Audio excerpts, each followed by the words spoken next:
ನಾನು ನಾ ಎಲ್ಲಿಂದ ಬನ್ನಿ, ಮುಂದೆ ಹೋಗೋದು ಎಲ್ಲಿ,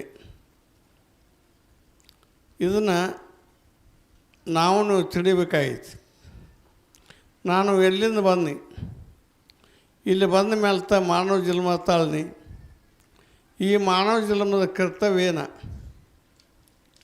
ನಾನು ಹುಟ್ಟು ಸಾವಳಿಗೆ ಒಳಗಾಗಿ ಬಹುಜನ್ಮ ಬನ್ನಿ, ಬಹುಜನ್ಮದಾಗ ತಾಯಿನ ಮಲಿಗೆ ಕುಡ್ದು ತಂದೆ ಅನ್ನ ಊಟ ಮಾಡಿ ಹೆಂಡ್ರ ಮಕ್ಕಳನ್ನ ಮದುವೆ ಆದ್ನಿ, ಮಕ್ಕಳ ಹಡ್ದು ಆದರೂ ಇದಷ್ಟ ಸಂಸಾರ ಅಷ್ಟೇ ಮಾಡಿ ಹೊರತಾಗಿ ನಾನು ಯಾವ ಅನ್ನೋದು ತಿಳಿಲಿಲ್ಲ.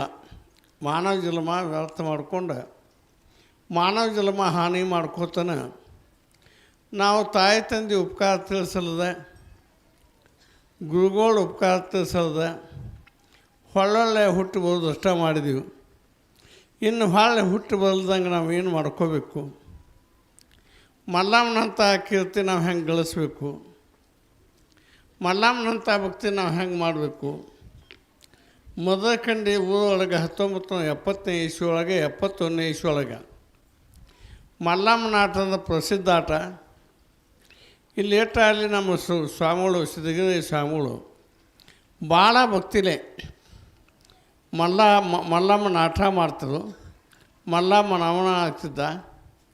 ನಮ್ಮ ಸಿದ್ಧದಡ್ಡ ಮಂದಿ ಕೆಲವೊಂದು ಮಂದಿ ಅವನ ಮೇಲೆ ಭಾಳ ಪ್ರೀತಿದ್ರು. ಮಲ್ಲಮ್ಮನ ಆಟ ಮಾಡ್ತಾನಂದ ಅವನ ಶಿವ ಸಹಿತ ತಿಳ್ಕೊಳ್ಳೋಂಥ ಜನ ನಮ್ಮ ಮದಕಂಡಿಯಲ್ಲಿ ಮೃದು ಬುದ್ಧಿ ಅಂತ ಮಂದಿ.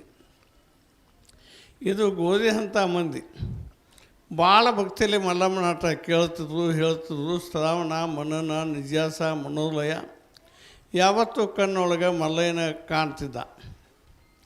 ಅಂಥ ಗ್ರಾಮ